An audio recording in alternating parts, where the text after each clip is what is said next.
Hello, everyone, and welcome back to Curiosity. It's yours truly, Lauren Deliri, and it's a solo episode today. And again, answering your questions. And we got some really good ones today. I say that every week, but I just feel like things keep getting more and more personal and more niche, which I love. We had some callback questions, which really warmed my heart. Thank you so much for being interested in what I have to say. So thank you for being here. And with that being said, I think we should just dive right in. Hey, curious cuties. Welcome to Curiosity. I'm your host, Lauren Deliri, and today's episode is with yours truly. In this solo episode, I dive deep into your burning questions, exploring my recent obsession with money mindset, quantum physics, and manifestation. Get ready for a Valentine's Day hot take as we uncover the history behind this romantic holiday. Plus, I spill the tea on my nighttime routine and stress relief hacks. Lastly, discover the dreams and motivations behind my desire to hire employees and be a boss. With all that being said, let's dive into Curiosity. This first question is a doozy just because, well, you'll see. All right. What's your most recent obsessive research deep dive? So if you're new here, myself included, but everyone, all the listeners, we are all curious cuties, which is that's why I coined that term, curious cuties. I say it all over social media. That's what the listeners are. And I myself am a curious cutie. I love to deep dive on many a topic. And, as the years go by, I find that I'm into different things, but they all are in the realm of self-development, and they are blended between science-y and spirituality. Usually, not always. There was a little season of my life where I consider myself like an atheist, I guess. Well, and I kind of do, but we don't really love labels here. So what I've been into lately is quantum physics and manifestation. So if you listened to my last solo episode, I kind of went off on human design and how much human design has changed my life. And I think it was it has changed my life, and it's been a catalyst for these next few changes. And I am so grateful for what I have discovered through human design. So I'm a projector, and I learned that I am a specific manifester, which I talked about last episode, the last solo, that's kind of hard for me to do, to commit to the things that I want. And that's been basically my stumbling block in, I think, manifesting and receiving the things that I desire, is that I'm nervous to commit basically to my dream or to what it is that I actually want. So anyway, I won't go into that this time again. But with that being said, so I've been really into manifesting and learning about manifestation. And, if you know me, I like to have proof. I like to have science. I like to have something that can back up what I'm doing in a spiritual sense, because I genuinely believe that spirituality can be backed by science. It is backed by science. It is energy. And that's been something I've been learning more of the actual language for a lot of it, not just in my head and in my beliefs. But I've been learning more about actual quantum physics, which explains a lot of the science behind manifestation, and energy, and the difference between the physical world and the energetic world, or the spiritual world, depending on how you want to call it. But anyway, so I've been really into that. And with manifestation as well, I have been completely up-leveling the way I talk about not just my career and the things that I desire, but now I have really changed how I think and how I talk about money. The words that I've used and I am using now are completely different. When I talk about quote unquote spending money, at the end of the day, what is money? It's kind of made up, especially when it comes to like nowadays, like we hardly ever have like money in our hands. It's just numbers in a system that either like we have or we owe, and basically it's all fake. It's not real. But the energetics of money is real. And I like to use the word circulate when it comes to spending money, quote unquote. Because I really believe that when I'm circulating money, aka spending money, I believe that that money is coming back to me because it circulates. It's just continually like I'm spending here, I'm making here. Again, these aren't words that I'm using in my day to day, but I'm trying to give you like something to where you probably have used this verbiage in the past and how you can kind of implement it in the future. Circulating money. And since I've been using that sort of language, I've noticed, and I've paid attention to, and I've noticed an actual change in how money has like begun like showing up, because I see it as like cyclical, like circulation. Instead of being like, I can't afford a $17 cocktail or whatever.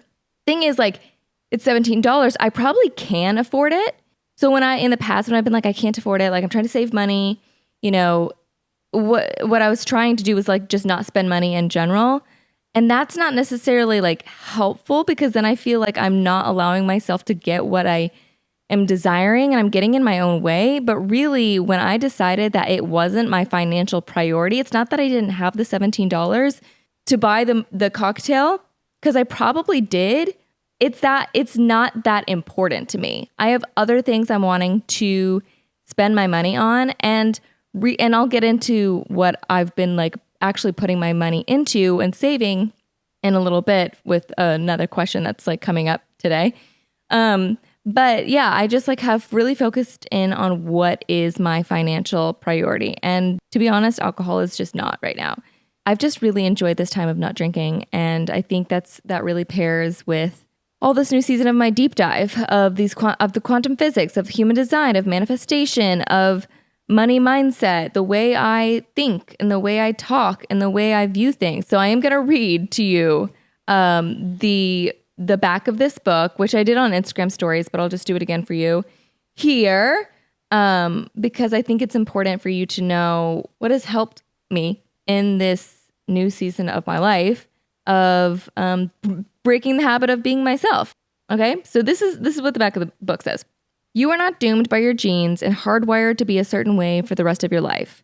A new science is emerging that empowers all human beings to create the reality they choose. In breaking the habit of being yourself, renowned author, speaker, researcher, and chiropractor Dr. Joe Dispenza combines the fields of quantum physics, neuroscience, brain chemistry, biology, and genetics to show you what is truly possible. Not only will you be given the necessary knowledge to change any aspect of yourself, but you will be taught the step-by-step tools to apply what you learn in order to make measurable changes in any area of your life. Dr. Joe demystifies his ancient understandings and bridges the gap between science and spirituality. Through his powerful workshops and lectures, thousands of people in 24 different countries have used these principles to change from the inside out. Once you break the habit of being yourself and truly change your mind, your life will never be the same. Love that. And I also have written some notes down of some impactful parts of the beginning of the book that really helped clarify for me what quantum physics is. And I can read that to you now. The most fundamental components of our so-called physical world are both waves, parentheses, energy, and particles, parentheses, physical matter, depending on the mind of the observer. Okay, so atoms. We're all made of atoms. Everything's made of atoms. That's basic knowledge, okay? So then he goes on to talk about how atoms are mostly empty space. Atoms are energy. Think about this. Everything physical in your life is not solid matter. Rather, it's all fields of energy or frequency patterns of information. All matter is more no thing, energy, than something, particles. Because, okay, the atom, which we're all made of and everything is made of, is 99.9999999% energy and 0.00001% matter. It's just about nothing materially. Okay? So just let that like sink in. I know I'm reading a lot of big words and kind of these big ideas and concepts, but think about that for a second. How everything that we see, feel, touch, is made up of atoms. And atoms are basically nothing. They're basically empty space, which is energy. And the material is, again, it's 0.00001% matter. That's what atoms are. That little of material. So your consciousness, your mind, has effect on energy, which is matter, because your consciousness is energy and energy has consciousness. Okay? So your consciousness, which is your mind, is matter. Matter has consciousness. You are energy with a consciousness. You are mindful matter. Okay. So quantum outcomes, further on, he goes on to talk about how quantum outcomes should come as a surprise, right? Says, hold a clear intention of what you want. So this is a little further into like the actual practicality of manifestation. And so he talks about how we should know what we want, believe that it's basically happening to and for us right now. Like it is, because we can think it like it exists, but the how it happens, how it comes to be, that's where we need to let go. And that's where we need to allow the universe, energy, spirituality to like show up and surprise us. Because if we are so uptight about how things happen, we're not allowing for the fluidity of that energy to work its magic. We're holding it way too tight. So hold a clear intention of what you want. Believe the how details to the unpredictable quantum field that orchestrate an event, new life in a way that is just right for you. If you're going to expect anything, expect the unexpected. Surrender, trust, and let go of how a desired event will unfold. Okay? So how I really understand this is like how I've kind of implemented this, and I'm still continuing to learn how to do it. And I'm still reading the book, by the way. Is to first center yourself, meditate, right? Whatever you need to do to kind of ground yourself. Then be grateful, get in a grateful headspace, and envision the future that you desire. Okay. And then talk and write and manifest as if you're living that future now. Like saying, I'm so grateful for the beautiful home that I'm living in. If you're like, trying to manifest a partner or a love in your life, I am so grateful for all the love I feel from my partner. It's like a future journaling kind of situation, if you've heard of that. So let the emotions, whenever you're doing that, you're thinking about it, you're writing it down, let the emotions of whenever you're living as if it's happening right now in this very moment, let the emotions of it fully take over in your body. And when you're done manifesting or envisioning, journaling, whatever, ask the universe, just ask the universe for signs that you're on the right track for that. And honestly, you'll see signs. Like, I don't know how it happens, but it happens. When you fully manifest and you are so clear with what you want and you're living into that grateful like field, you will see signs that it's coming, which is insane. Okay, so that's like a little into my current deep dive of quantum physics. But genuinely, I think I'm changing as a person. I have changed my ideals. I have changed the way I've changed my mind on things before. Okay. But I feel like I am literally rewiring the way I think.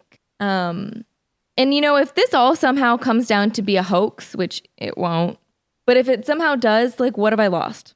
Right? Like, positive thinking, manifestation, figuring out what I really want. Like, what am I losing by changing how I think about things? I think I'd consider myself a realistic, very realist person in the past. And I don't think that's how you make, that's not how you change your life. You don't change your life by just being a realist and accepting the way things are and how they've always been. Really, if by like being a realist into like, this is the way things are, actually what you're doing is you're thinking too much about the past. You're thinking about how things have worked out for you in the past, how things have gone in the past, and that you're thinking in this very moment, you're thinking like, this is how things go. But really you could just be like, change your mind and think about the future. Think about how you want things to go. And I feel like there's nothing that I could possibly lose by trying to, instead of basing my quote unquote reality on how I've experienced life in the past of, you know, I always just get by, or I always come second, or I always, you know, whatever your thing is like, we always just have enough money to pay our bills, or every time we get ahead, we take 2 steps backwards. You know, that is a mindset of what has happened to you in the past. Instead, start rewiring your brain to think about what you want to happen in the future, and your mind can literally change your reality. The way you think can literally change the way things play out in your life. And so I'm considering myself a lot more of delulu, like delusional, I guess you would call it, optimistic, and talking and thinking about how I want things to be, because how we think literally changes the way things are. When I have been trying to dig up my finance money story, I realized, you know, I was like looking for some really negative story of like, oh, well, we couldn't afford this, or like, you know, I was told I had to only get water when we go out, or like I was trying to find something negative, like obviously negative, to rewire my money story and the way I think about it. Because I always hear in money mindset manifestations, like changing the way you think about money and changing your money story. But I could never find anything negative. Maybe a few things here and there, but like something that came from like childhood or from my family, I just like couldn't nail it down. And so I wanted to read out to you something I've been working on in my notes. It's not fully fleshed out, but I think it'll help make sense of how I discovered something that was told to me when I was young as a positive thing that I've always worn as a badge of honor.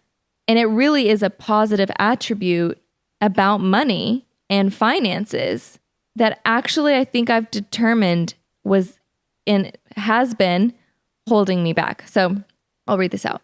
Growing up, my mom used to say, "You could live in a cardboard box," a phrase I initially interpreted as a compliment. It reflected my ability to be content, non-needy, unlike other kids, and easy to please. I took it as a badge of honor and a positive self-identity, setting me up for success and happiness regardless of my financial situation. However, I began to reevaluate this perspective. While there were multiple aspects to analyze, what stood out was the realization that my once prized badge of honor had become a glass ceiling, a limiting belief. Now, I need to be clear. I spent many years on my healing journey, so uncovering experiences in my life that caused trauma and pain, instances where I needed to go in and work out the kinks in my mindsets, onset by a variety of causes. Whether it was family, religious, or just like plain old life traumas, we all have them. And we all have things in our minds and hearts that need healing.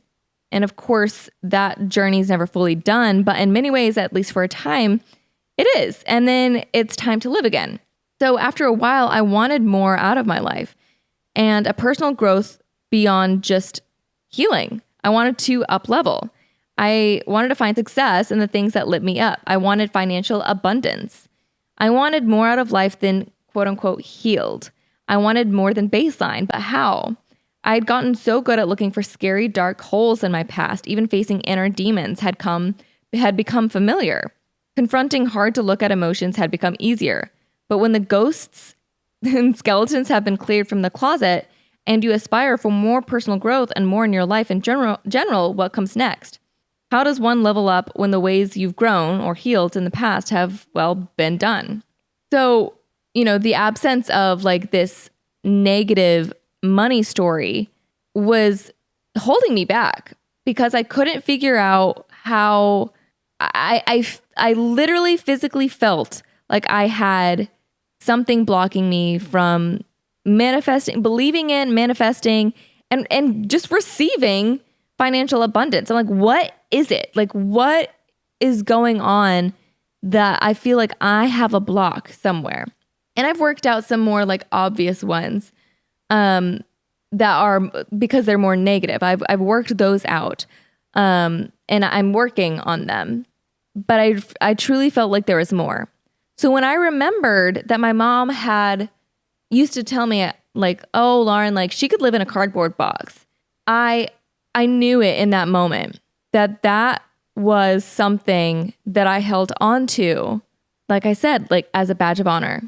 And she meant it in a way that was like, I don't need much. I was that kid who asked for pillowcases for my birthday or like a better tank for my turtle. I don't remember ever, except for one thing, ever asking for anything specific for Christmas. I asked for like a doll, a life-size doll. And other than that, I don't think I've ever asked for anything. And that definitely goes along with my not manifesting like specific things and knowing what I want. I think I've always been that way of just being like, I don't know, just like let it happen, which again, it's not a negative thing. Like it's a positive thing. I don't have controlling tendencies. I'm very go with the flow. I'm pretty easygoing, and I like that about myself, but I'm working on knowing what I want a little bit more in order to actually get receive things I truly desire. With that badge of honor that I wore of like, oh, I could be fine with anything. I could be fine living in a cardboard box in a dumpster as long as I have my people. That was kind of like her point too. It's like, as long as you have your person, and I have Adam, as long as I have him, I'm good. In the first bit of our marriage too, it was like that. It was like us against the world. We lost our community, things were hard with my family. We were in a really hard place financially. It was just him and I against the world. And I'm grateful that I have the resilience I have to be able to do that. But I deserve more than survival. I deserve more than a cardboard box. And yeah, that's kind of like a mosh. So I think realizing that I had held on to that for so long helped me see that had become my cardboard box had become my glass ceiling, and I am burning it down. I'm recycling that cardboard box, okay? I'm up leveling to a beautiful, big, open, clean, quiet home. Physical and literal and non-literal, right? Like I desire financial abundance. I desire freedom to travel and to be healthy and wealthy and adventurous. Like I desire those things. And because I desire those things, I've got to believe that I've got to stop carrying around the trope that I'm just good with anything. I got to change that. So that's been a huge part of this change of my life, this change of my personality. And I want to be positive. I want to feel like the world is for me, not against me, that I'm not just getting by, that I don't just always make enough to pay my bills. Like I am that healthy, wealthy bitch. I will be. And I am that healthy, wealthy bitch now. Like I genuinely have already seen the benefits of this mindset, and I can't wait to keep you guys updated. But all this is correlated. All this is connected. I know it's a lot, but this is kind of how my brain processes things. And if you're anything like me, I think you could follow along. And I know you are. So hopefully that was entertaining and helpful and educational at all. Yeah. So thank you for that question of what my current latest deep dive is. So are we okay? Are we good? Are we ready for the next one, or do we need to take a break? Next question. I eat similarly to you, including local meat, etc. It gets expensive. Any tips for cutting down on grocery expenses? Okay. So now I know we talked about all this money stuff, and it definitely correlates with the way I'm going to answer this, but I'm also going to answer it very authentically to where you know what I'm talking about first as well. Okay. So first of all, I do not always get local. I do not always get organic. I do not always get grass-fed. I do not. There are seasons of the month. There are seasons of just in life that I can. And this comes back to financial priority. Okay. And I'm not saying those who are not able to yet consistently afford grass-fed, organic, blah, blah, blah, blah. I'm not saying that like they're not making a financial priority, okay? So do not come for me for that. I understand. But I personally have made some personal like cuts, quote unquote, for what I am spending. I'm like circulating my money on. Like I had mentioned, alcohol. I'm not spending money on alcohol anymore. At least hardly at all. And because of that, I've actually noticed how much more I'm able to like freely mentally prioritize my health in other ways. I've always been a healthy, health conscious person. And I think it was like one of those things that like was kind of a contradicting expense, I guess, if you will, alcohol, since it's like just so terrible for you. And I was going out with friends and then going to the grocery store, going out with friends and getting drinks and getting alcohol and, getting wine or whatever. And that ends up being so much money. And then I was finding that I was like, when I would go grocery shopping, then I'd be so nervous about like the buying the healthy organic foods that I wanted, even though I just spent $17 on a cocktail. But yet here I am freaking the fuck out about, $6 blueberries, which granted, like they're right now, berries are kind of up there. Like they are luxury dollar right now. But to me, I'm like, okay, but this is blueberries, which I like. They're tasty. They're good for me. They're less than the cocktail I just had last night. Like that to me is where it's like, okay, that's a money mindset. That's like a priority shift. So to me, I just have kind of found things in the way that I'm spending to prioritize in a way that makes more sense with how I actually prioritize them in my life.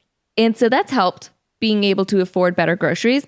But to be very real with you, there are times I go full grocery shopping and I go to Publix and it's expensive, but they have like really great meats and produce and all this stuff. And it's a lot of money. I walk out of there and I'm like, okay, that was like a good deal of money I just spent. And then throughout the week, I'll go to Aldi and it will like be so much more affordable. The meats and produce and things like that can be a lot more affordable. And that way I'm like cutting down on always going to Publix, so I'm finding ways that in the in-between grocery shopping, I am doing that. I'm like going to places that I know I can get organic and grass-fed way more affordable. And so I think that's like a practical tip as far as like trying to save and budget more on groceries. I think the main thing about groceries and food and health is like lowering your stress levels. I think that's the most important thing. I think sleep, managing your stress, remaining strong and flexible and your flexibility, those are like if you have those things, like you are the picture of health. And so I think when we stress too much about is it organic, is it grass fed, is blah blah blah, I'm like, we're doing more damage by stressing ourselves out about those elements than just getting the regular beef or just getting the regular like lettuce or just getting the regular whatever, I think it's important to prioritize healthy foods and local and sustainable. It is important, but I think it's more important to manage our stress. So I think just being honest with yourself with what you're able to prioritize at that time. If it's grass-fed, great. If it's organic, great. If it's just by like getting whole foods, no matter what it is, great. I think, you can Google and find ways to like have coupons and like go for weekly ads and things like that. That I don't feel like you're asking me for. I don't think those are, you can Google those, but I think genuinely my actual opinion on budgeting for groceries is just doing what you can and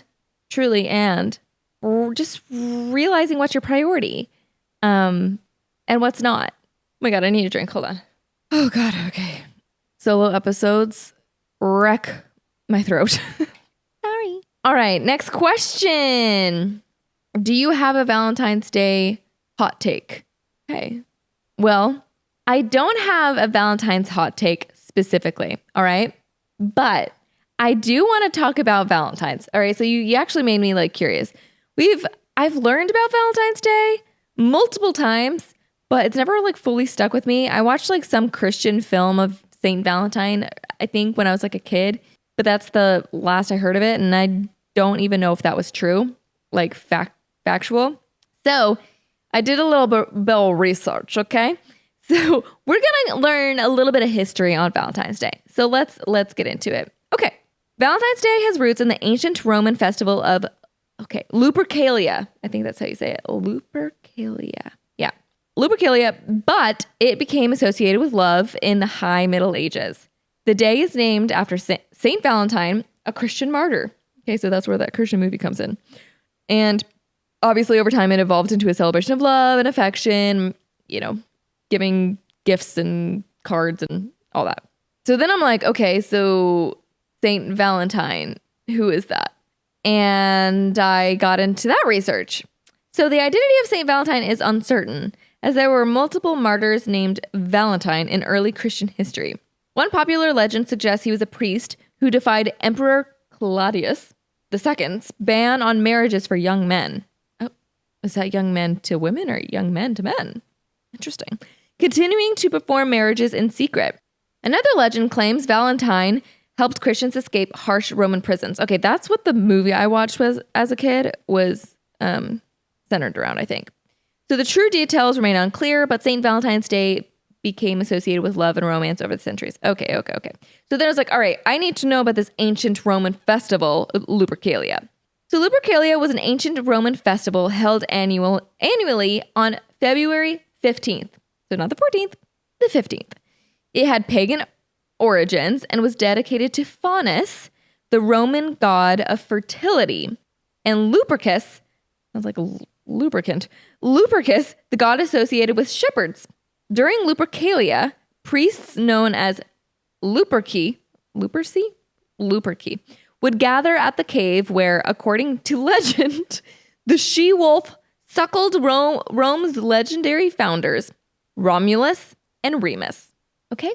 The festival involved rituals of purification and fertility, including it gets crazy, including the sacrifice of goats and a ceremonial race where young men wearing goatskin loincloths would whip women with strips of the sacrificed animals. This was believed to ensure fertility and ward off evil spirits. Kinky, no? As Christianity spread, Lupercalia was eventually replaced, as most pagan holidays were, by the celebration of Saint Valentine's Day, though some of its traditions may have influenced the modern day. Okay, hilarious. So I guess for this Valentine's Day, Adam's gonna wear, what was it? A goatskin loincloth and whip me with animal guts. What is it? Strips of the sacrificed animals. So things are about to get wild over here for Valentine's Day. And yeah, so no, I don't have a hot take about it. I think the whole thing is a hot take. Like, it was originally a pagan festival. Christianity appropriated it. I mean, but at the same time, I'm glad like nobody's over here whipping me with animal guts. So I don't know. It's fine. I think the hot take is, I think something I can share personally about Valentine's is my anniversary, Adam and I's anniversary, is January 6th. So January 6th, we typically treat as Valentine's, and like we actually go out and like enjoy our anniversary as something like bigger.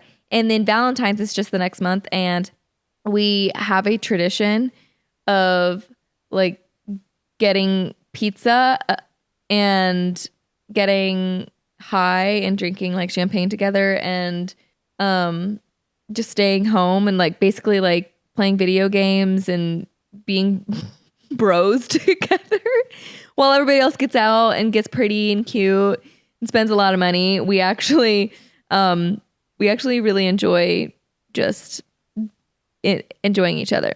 We have sex too, and then we're bros. But yeah, it's a great time.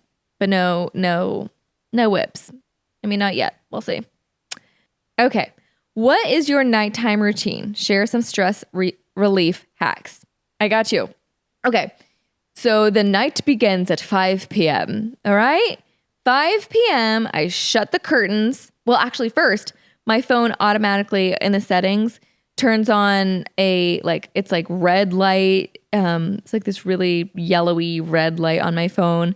And then all of like social media turns into like it's like a black light, like the background is black instead of bright white. So it's just not enticing to be on it at all. And it's just better for the eyes. So that happens naturally. I have it literally set to go on at 5 p.m. So that happens. Then I close all my curtains. I dim all the lights. I burn incense. I light the candles. I turn on R&B or, bossa nova.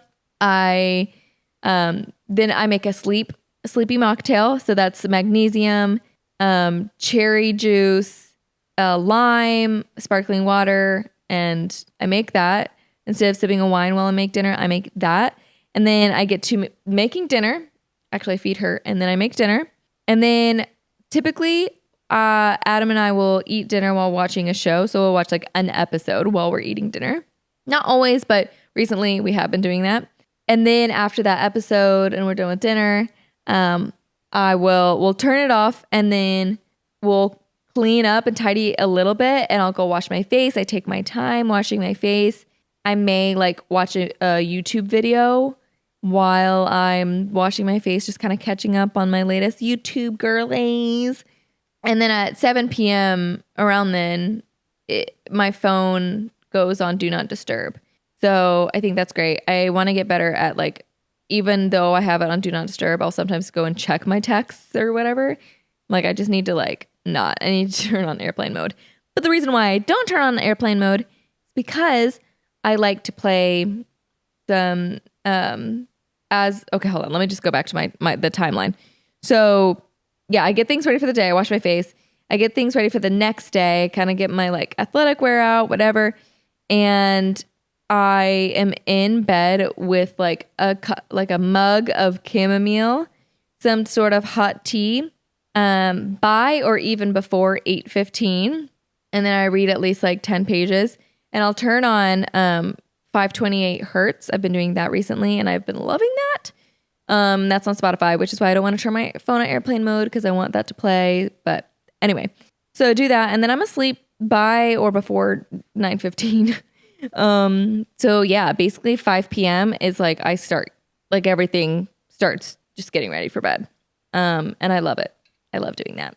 Last night I fell asleep so fast I could hardly take it. Okay, last question. And let me just say, I absolutely love, and felt loved by this question because it was a callback from another episode, which means you're paying attention, which just warmed my heart. And it's something that you wanted to know, something very personal to me. And so it's very, very kind and sweet of you to remember and to think about and be curious about. So the question is, tell us more about your dream of hiring employees / being a boss and why that is something you want.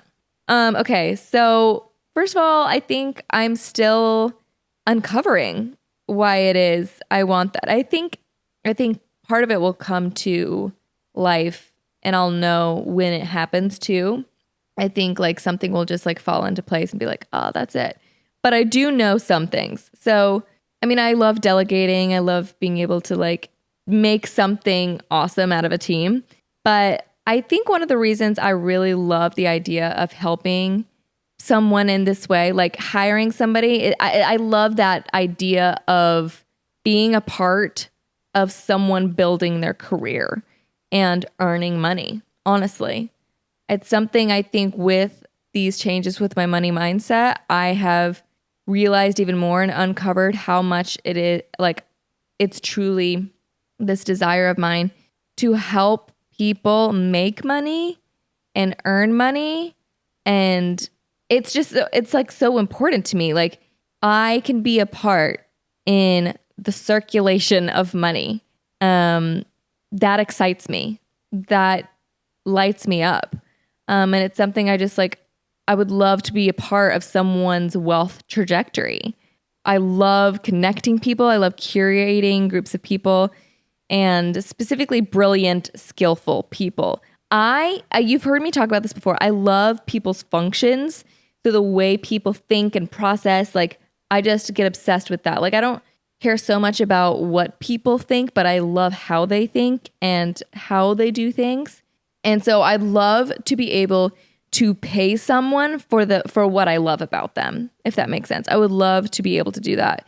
So like the way somebody thinks, the way they process, the way they organize, the way they collect data, the way they manage. I would love to be able to be able to like love somebody in a tangible way, like not even love them, but like respect them and honor their skills via the energy of money. Like that just gets me so excited. And I've also seen many good bosses and many fucking horrible bosses. And I think I just would be, it would just be a dream to be the best boss. Like forcing people to like not be on their phones or not respond past their working hours, you know, offering so much PTO, being able to create an enjoyable work environment, you know, providing a happy, healthy place where they want to be and where they want to like make themselves better. And that would make me happy to create an environment that somebody else wants to be a part of. And then, yeah, just the curation of like this machine of teams that are like their functions, like connecting together and just like this wheel of like working efficiently. Like that just excites me. And yeah, being part of somebody's like positive money story and their careers. I just find that so inspiring. So thank you so much for asking that question. I think being able to give somebody who deserves the job, no matter, you know, who they are, where they come from, like all of that, you guys, like, you know that about me, but truly finding and curating skillful, excited people who want to work with me would just be the best ever. So I hope that was good for you because it was good for me. I know this is a lot, but I think if you really were curious about the things I've been diving into, you now know. And that's just the tip of the iceberg, believe it or not.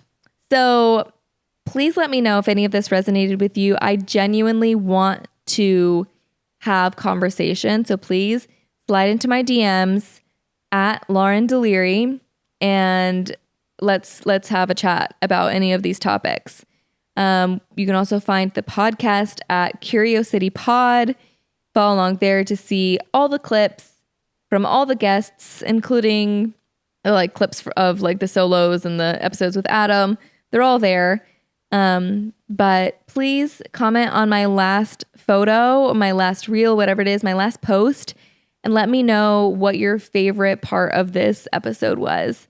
I really look forward to hearing from you guys. Thanks so much for listening. Love you. And until next time, bye.